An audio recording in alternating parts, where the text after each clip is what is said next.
Hey there. Welcome back to Red Moon Diaries. Today we are diving into more scary stories. So turn the lights off and let's dive right in. Oh, and don't forget to like and subscribe. This happened 2 years ago. I should have known something was wrong when our dog Winston refused to come inside. My name is Sarah Ruda, and I live in a quiet suburb of Phoenix with my husband Mark and our twin daughters, Amy and Lily. We've always loved the 4th of July. The barbecues, the family time, and especially the fireworks show that the city puts on every year at the park just 3 blocks from our house. This year was different from the moment the sun went down. The first firework exploded at exactly 9:15 p.m., a brilliant gold chrysanthemum that painted our living room windows with flickering light. The girls squealed with delight, pressing their faces against the glass. Mark was setting up his camera to record the show, and I was bringing out bowls of popcorn. Then came the knock. It was soft, almost hesitant, like someone wasn't sure they had the right house. 3 gentle taps on our front door. "I'll get it," Mark said, but I grabbed his arm. "Wait." Something felt wrong.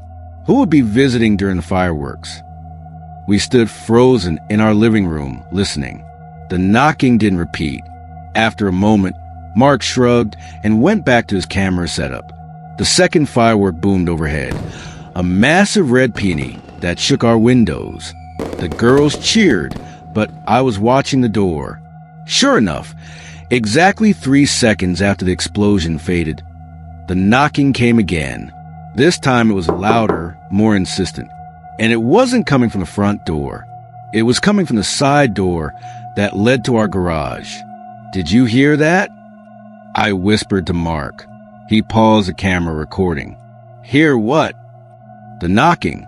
Someone's at the side door now." Mark gave me a concerned look. "Honey," I didn't hear anything. "Maybe it's just the fireworks messing with your ears." But Amy, our more sensitive twin, was staring at the garage door with wide eyes. "Mommy, why is someone knocking so late?" So she heard it too. The third firework lit up the sky, a cascade of blue and white stars. Beautiful. Then the knock came again, and this time it made my blood run cold. It was coming from the back door. Whoever was outside had walked around our house between fireworks, getting closer to where we were sitting in the living room. The knocking was different now. Not hesitant anymore, but determined, purposeful. "Mark," I said, trying to keep my voice steady for the girls, "someone's walking around our house." He finally set down his camera and went to the window, peering through the blinds. "I don't see anyone, Sarah. The yard's empty, but I could feel them out there, watching, waiting."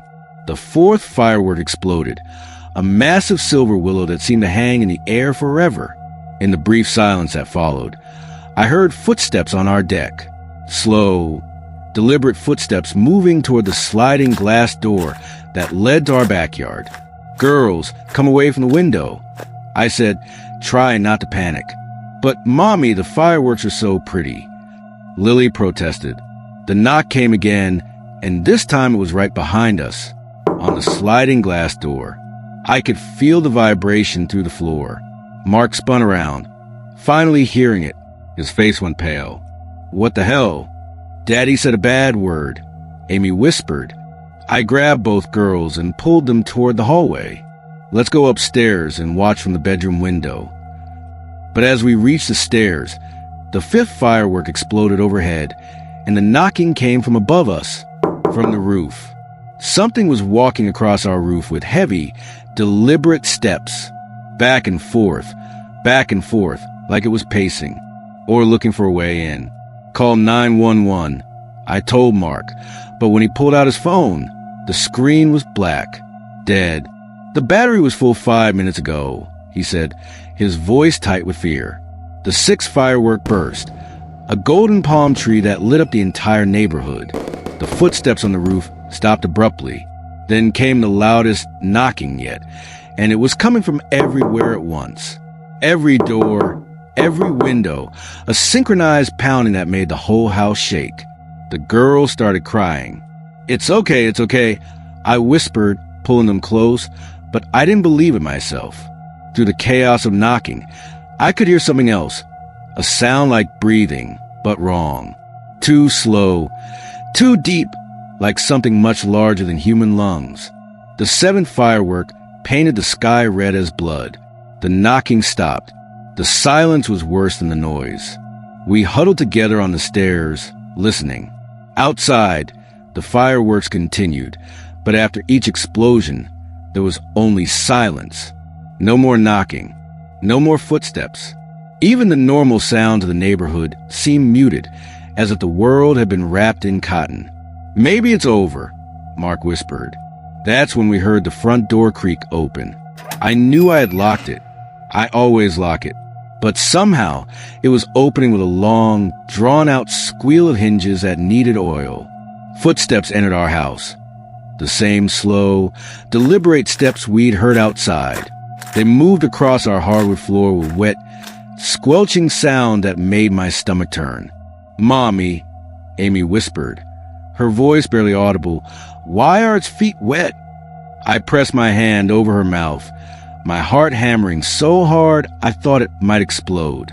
The footsteps moved through our living room, pausing at the bottom of the stairs. In the dim light from the continuing fireworks, I could see a shadow stretching up the wall. But it was wrong, too tall, too angular, with what looked like extra limbs reaching in directions that didn't make sense. The breathing started again, that slow, too deep rhythm that definitely wasn't human. And underneath it, a sound like dripping water hitting the floor. The 8th firework exploded overhead, and in its brief light, I saw what was standing at the bottom of our stairs. I can't describe it fully. My mind keeps skipping over the details, like they're too terrible to process. But I remember the eyes, dozens of them, reflecting the firework light like a spider's, and the smile, stretching too wide across a face that seemed to be melting and reforming with each breath. It tilted its head and spoke in a voice like grinding glass. "The show's almost over." The 9th firework lit up the sky. The silence that followed was absolute. When the police found us the next morning, we were still huddled on the stairs. The girls were catatonic, and Mark keeps insisting that nothing happened, that we all just fell asleep during the fireworks. But I know what I saw, and I know why Winston still won't come inside. Because it's still here, still waiting, still knocking, just not when anyone else is around to hear it. The 4th of July is in 2 days, and the city is planning an even bigger fireworks show this year. I think I'm going to take the girls and visit my mother in Vermont, very far from here, where it's always quiet after the fireworks end.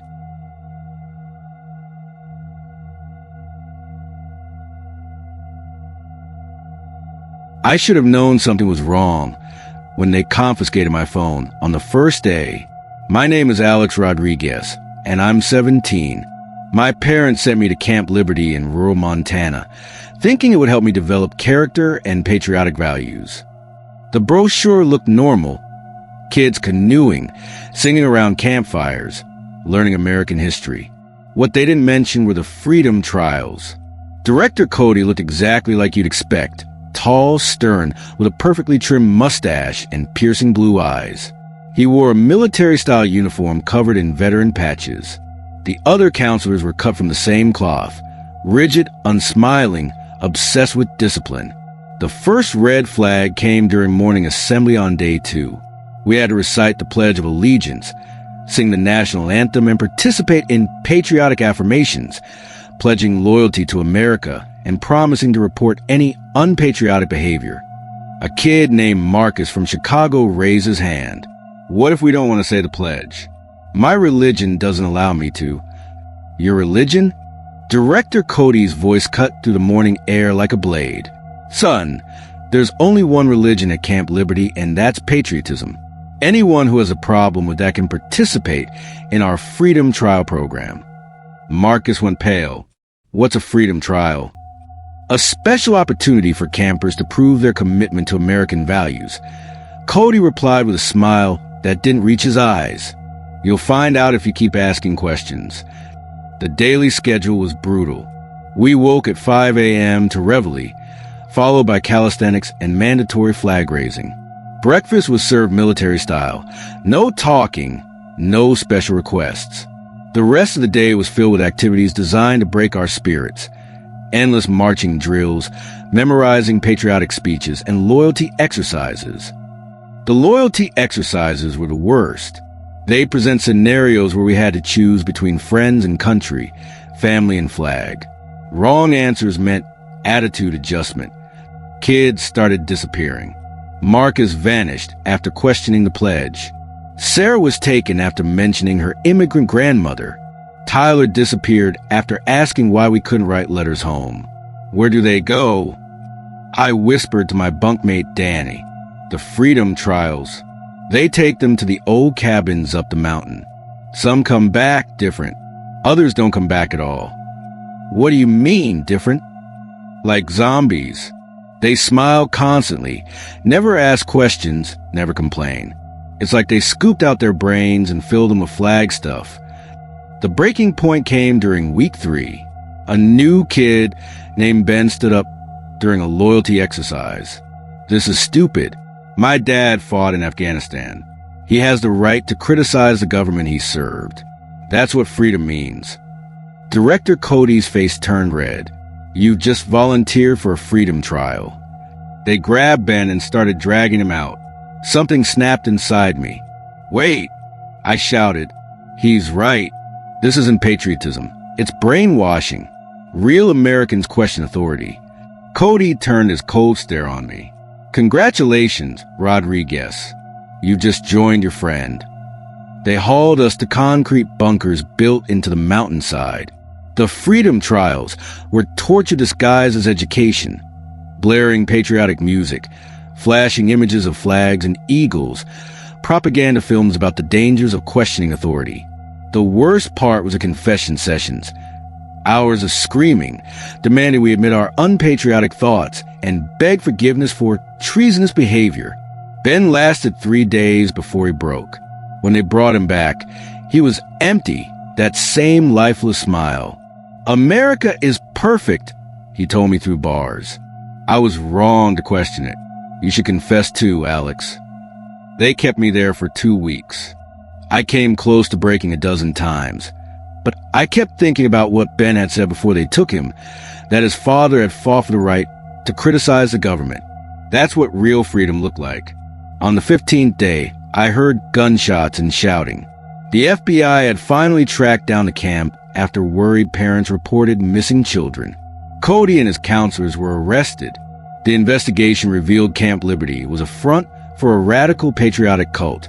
Cody was creating an army of brainwashed youth who would never question authority.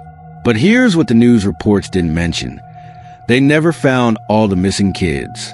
37 had been subjected to the trials over 3 years. Only 22 were rescued. The other 15? Gone without a trace. I spent months in counseling, working through the trauma. The nightmares eventually stopped, but I'll never forget the experience. It taught me that real patriotism isn't blind obedience. It's the courage to question, to criticize, to demand better. That was 5 years ago. I'm in college now, studying journalism.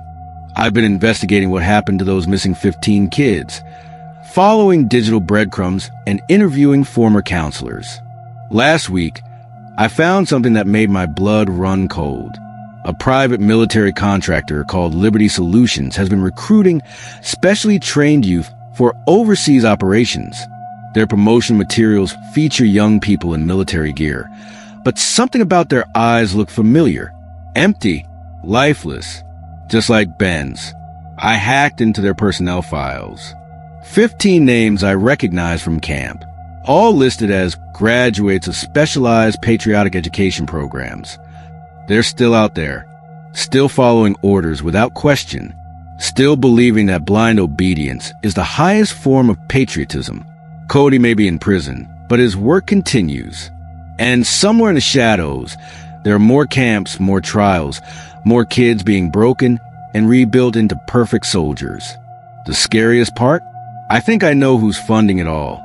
The same people who sent their own children to Camp Liberty in the first place. The parents who wanted perfectly obedient patriots. They got exactly what they paid for.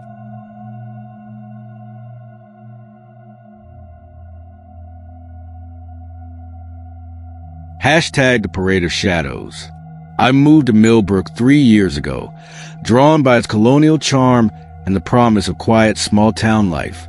The realtor mentioned the town's rich Revolutionary War history, pointing out the original stone church and the old cemetery where patriots were buried. What she didn't mention was the parade.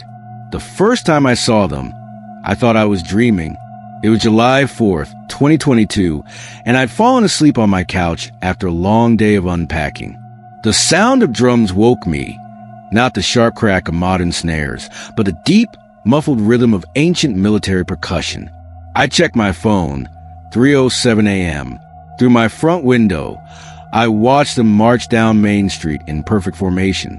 Dozens of figures in Continental Army uniforms, their tricorn hats casting shadows that seemed too dark for the streetlights.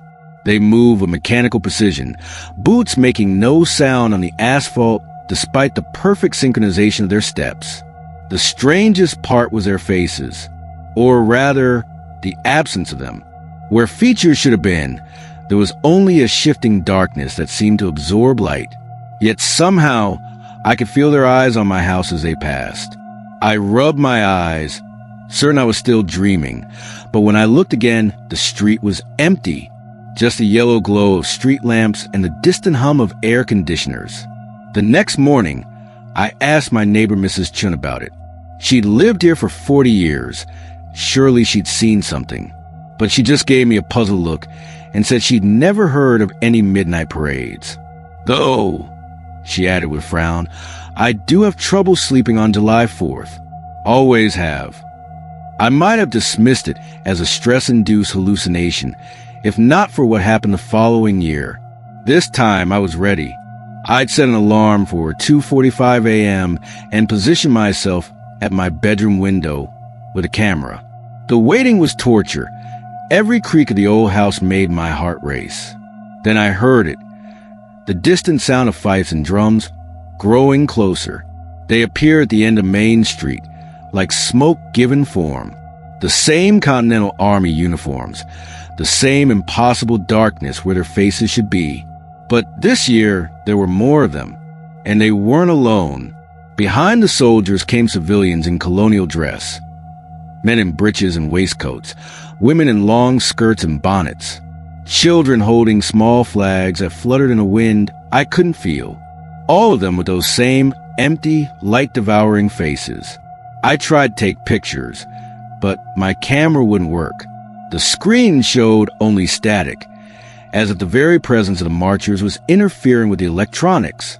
My phone was completely dead despite being fully charged. As they passed my house, one of the soldiers turned his head toward my window. I felt a chill that had nothing to do with the summer night air. It raised its hand, not in greeting, but in a gesture that seemed almost like a warning. The parade continued until nearly 4 a.m. When the last figure disappeared around the corner toward the old cemetery, I felt like I could breathe again. The next day, I visited the town library and spent hours digging through historical records. What I found made my blood run cold. On July 4th, 1777, a company of Continental soldiers and local militia had been ambushed by British forces just outside Millbrook. The entire unit was wiped out, along with dozens of civilians who'd been celebrating the first anniversary of independence. They were buried in a mass grave in what's now the old cemetery. But here's the thing that really terrified me. According to records, the attack happened at exactly 3 a.m. This year, I didn't wait for the parade to start. At 2:30 a.m., I was already walking toward the cemetery, driven by a compulsion I couldn't explain. The air grew colder with each step, and I could hear the distant sound of battle. Musket fires, screams, the clash of bayonets. I reached the cemetery gates as the first drummers appeared. They were marching toward me now, and I could see something new in their formation. Fresh faces among the faceless. People I recognized from town. Mrs. Chun was there, and the mailman, and the teenager who worked at the coffee shop. all of them staring at me with those empty, hungry eyes. As they drew closer, I understood. The parade wasn't just a memory replaying itself.